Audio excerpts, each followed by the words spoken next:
Hello everyone, मेरा नाम तान्या है and welcome to Neso school.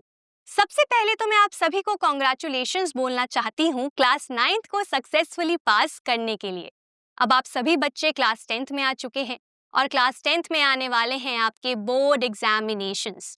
मैं जानती हूँ बोर्ड एग्जाम्स का नाम सुनते ही आप सभी को चिंता हो जाती होगी और थोड़ा सा डर भी लगता होगा, लेकिन चिंता की कोई बात नहीं है क्योंकि अगर आपके कॉन्सेप्ट्स क्लियर हैं तो बोर्ड एग्जामिनेशंस आपके लिए मुश्किल नहीं होने वाले हैं। हम सभी जानते हैं कि सोशल साइंस 4 पार्ट्स में डिवाइडेड है: history, geography, civics and economics.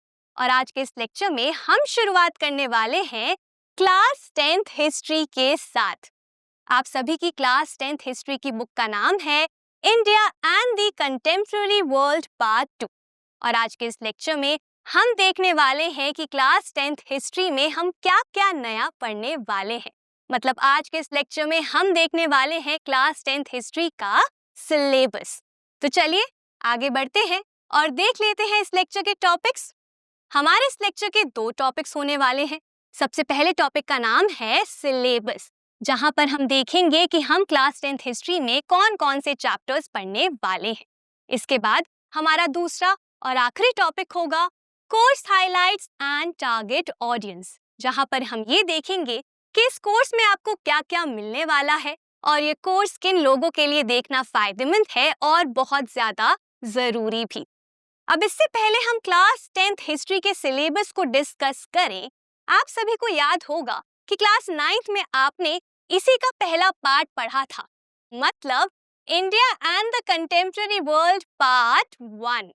Class 9th history में हमने कई सारे इंटरेस्टिंग टॉपिक्स पढ़े थे, जैसे कि फ्रेंच रेवोल्यूशन की शुरुआत कैसे हुई, रशियन रेवोल्यूशन की शुरुआत कैसे हुई, यूरोप में सोशलिज्म कैसे आया, नाजिज्म का राइज कैसे हुआ, एडोल्फ हिटलर का राइज कैसे हुआ। बहुत सारे इंटरेस्टिंग टॉपिक्स के बारे में हमने पढ़ा था। अब आप में से कई बच्चे ऐसे होंगे जिनको इन टॉपिक्स के नाम याद भी नहीं होंगे। कुछ बच्चे ऐसे भी होंगे जिनको ये याद नहीं होगा कि क्लास 9th हिस्ट्री में हमने क्या-क्या पढ़ा था। कुछ बच्चे ऐसे भी होंगे जिनको हिस्ट्री बहुत ज्यादा कॉम्प्लेक्स लगता होगा, जिनसे डेट्स, इवेंट्स या फैक्ट्स याद नहीं होते होंगे। लेकिन चिंता की कोई बात नहीं है, क्योंकि क्लास 10th हिस्ट्री को मैं आप सभी के लिए बहुत ज्यादा सिंपल और इंटरेस्टिंग बनाने वाली हूँ।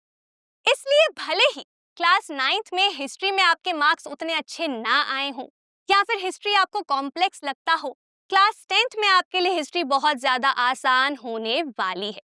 अब आगे बढ़ते हैं और शुरू करते हैं हमारे सबसे पहले टॉपिक के साथ, जिसका नाम है सिलेबस। जैसा कि आप सभी देख सकते हैं, आप सभी की class 10th history total 5 chapters में है। अब ये 5 चैप्टर्स 3 सेक्शंस में डिवाइडेड है। सबसे पहले सेक्शन में है 2 चैप्टर्स, सेकंड सेक्शन में भी है 2 चैप्टर्स और थर्ड सेक्शन में दिए गए हैं सिर्फ और सिर्फ 1 चैप्टर। तो एक-एक करके इन सभी चैप्टर्स को देख लेते हैं। सबसे पहले बात करते हैं चैप्टर 1 की, जिसका नाम है the rise of nationalism in Europe. ये बहुत ही इंटरेस्टिंग चैप्टर है और थोड़ा बड़ा भी। इस चैप्टर में हम ये पढ़ने वाले हैं कि कैसे यूरोप में नेशनलिज्म की शुरुआत हुई, मतलब राष्ट्रवाद की शुरुआत हुई। यहाँ पे हम ये पढ़ेंगे कि कैसे यूरोप में मोनार्की को हटाया गया और नेशन स्टेट्स के कॉन्सेप्ट को लाया गया। किस तरीके से फ्रेंच रेवोल्यूशन ने यूरोप के नेशनलिज्म में एक बहुत ज्यादा इंपॉर्टेंट रोल प्ले किया।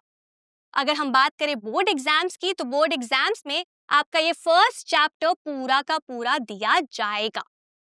अब चैप्टर 1 के बाद आगे बढ़ते हैं चैप्टर 2 की तरफ, जिसका नाम है नेशनलिज्म इन इंडिया। जैसे कि हम चैप्टर 1 में पढ़ेंगे कि कैसे यूरोप में नेशनलिज्म की शुरुआत हुई, उसी तरीके से हम चैप्टर 2 में पढ़ेंगे कि इंडिया में नेशनलिज्म कैसे आया। यहाँ पर हम समझेंगे हमारे एंटी कॉलोनियल मूवमेंट्स के बारे में, इंडिपेंडेंस के स्ट्रगल्स के बारे में। यहाँ पर हम पढ़ेंगे कि महात्मा गांधी का क्या रोल रहा इंडिया के नेशनलिज्म में। तो बेसिकली क्लास 9th में हमने वर्ल्ड फोकस्ड हिस्ट्री पढ़ी थी, लेकिन क्लास 10th में हम इंडिया की हिस्ट्री पर भी बहुत ज्यादा फोकस करेंगे। अगर हम बात करें बोर्ड एग्जाम्स की, तो बोर्ड एग्जाम्स में चैप्टर 2 भी आपका पूरा का पूरा दिया जाएगा। अब चैप्टर 2 के बाद आगे बढ़ते हैं चैप्टर 3 की तरफ, जिसका नाम है the making of a global world.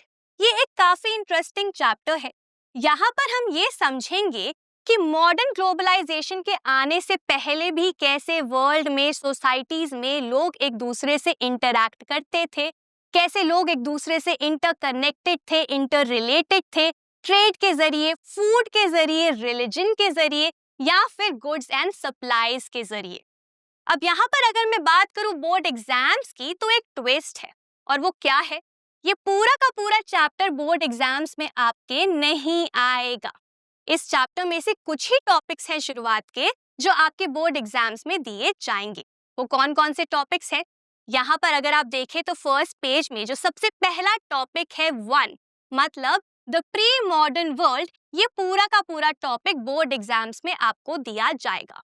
अब इस टॉपिक के अंदर 3 सब टॉपिक्स आते हैं। कौन कौन से? पहला, silk routes link the world, दूसरा, food travel, spaghetti and potato, और तीसरा, कॉन्क्वेस्ट, डिजीज एंड ट्रेड। और ये टॉपिक यहाँ से लेकर यहाँ नेक्स्ट पेज तक दिया गया है। तो आपके बोर्ड एग्जाम्स में सिर्फ यही टॉपिक्स दिए जाएंगे। अगर हम बात करें बाकी के टॉपिक्स की जो इस चैप्टर में दिए गए हैं, तो उन टॉपिक से रिलेटेड प्रोजेक्ट वर्क आपको दिए जा सकते हैं।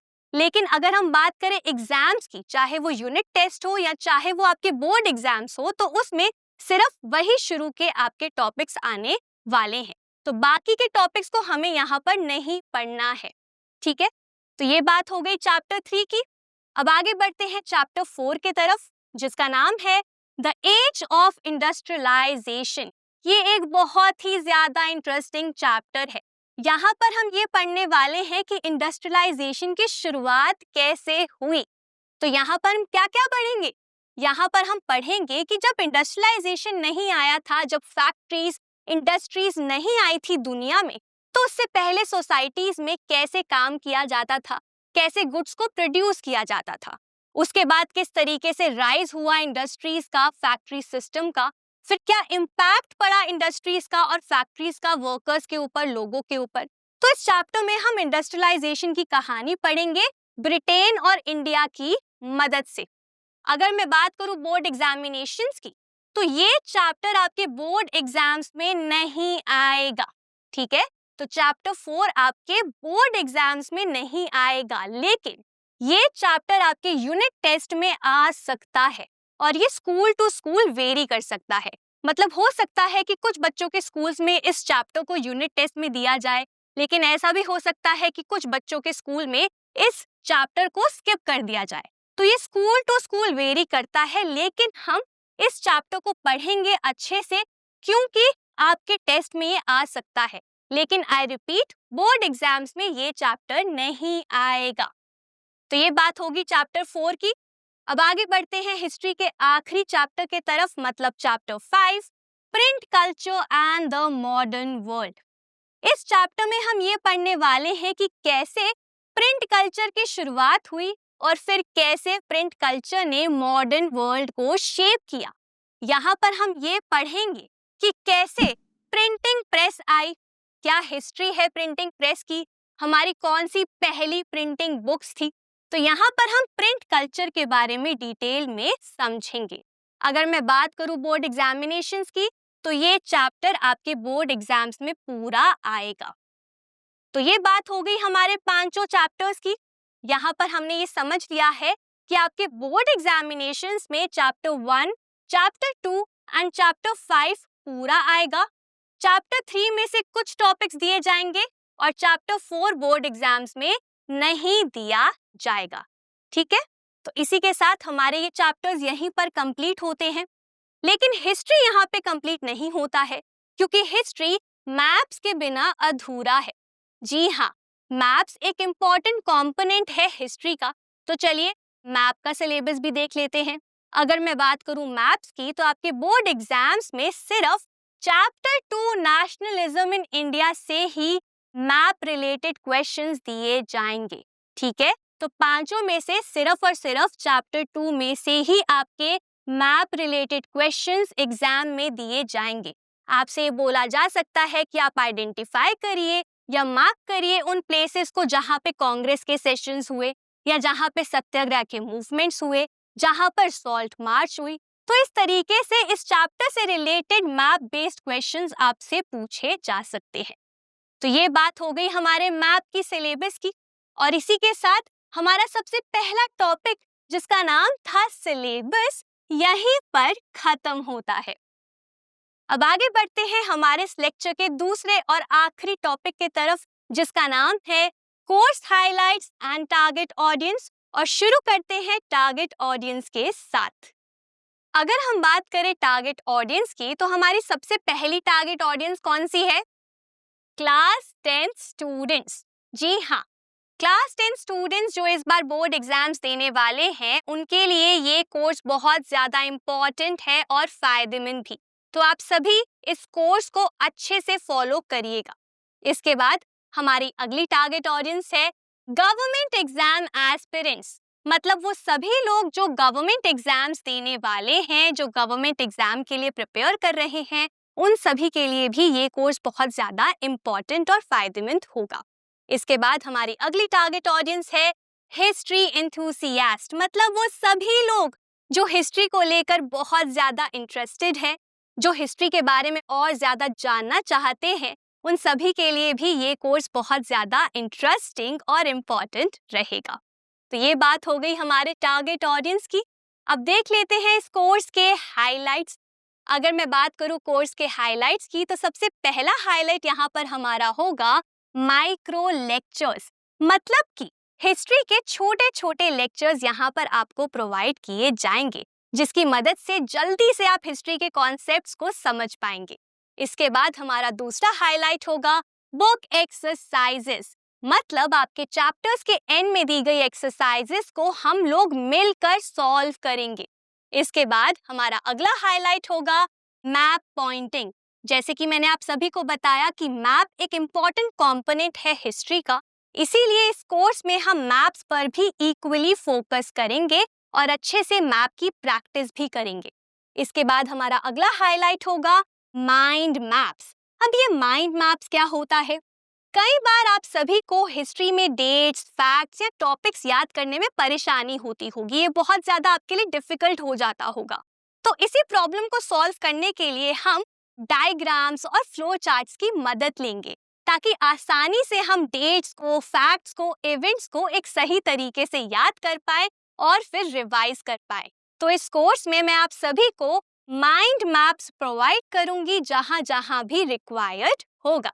इसके बाद हमारा अगला हाईलाइट है quizzes, notes and previous year questions. तो इस कोर्स में आपको मिलने वाले हैं क्विजेस, जिसकी मदद से आप एमसीक्यू बेस्ड क्वेश्चंस की बहुत अच्छे से प्रैक्टिस कर सकेंगे। साथ ही साथ आपको नोट्स भी दिए जाएंगे और प्रीवियस ईयर क्वेश्चंस भी, जिसकी मदद से बोर्ड एग्जामिनेशंस की प्रैक्टिस और प्रिपरेशन आप बहुत अच्छे तरीके से कर पाएंगे। तो एक तरीके से ये फुल पैकेज है आपके बोर्ड एग्जामिनेशन की प्रिपरेशंस के लिए, और ये सब आपको मिलेंगे हमारी वेबसाइट में www.nesoschool.org। तो इसी के साथ हमारा ये लास्ट टॉपिक भी यहीं पर खत्म होता है, जिसका नाम है course highlights and target audience. इसी के साथ इस लेक्चर के दोनों ही टॉपिक्स हमने कंप्लीट कर लिए हैं, जहां पर हमने ये देख लिया है कि क्लास 10th हिस्ट्री में हम क्या क्या नया पढ़ने वाले हैं, क्या क्या सिलेबस है क्लास 10th हिस्ट्री का, और ये पूरा ही कोर्स किन लोगों के लिए देखना बहुत ज़्यादा ज़रूरी है और फायदेमंद भी। आई होप आप सभी को ये लेक्चर बहुत अच्छा लगा होगा और ये आपके लिए बहुत ज़्यादा हेल्पफुल भी रहा होगा। अब आप सभी को ये क्लियर हो गया होगा कि क्लास 10th हिस्ट्री में हम क्या क्या पढ़ने वाले हैं। मैं उम्मीद करती हूँ अब आप सभी तैयार होंगे मेरे साथ हिस्ट्री को पढ़ने के लिए और हिस्ट्री को बोरिंग से इंटरेस्टिंग बनाने के लिए। आज के लिए बस इतना ही। अब मैं मिलूंगी आपसे अगले लेक्चर में चैप्टर 1 के साथ। Thank you.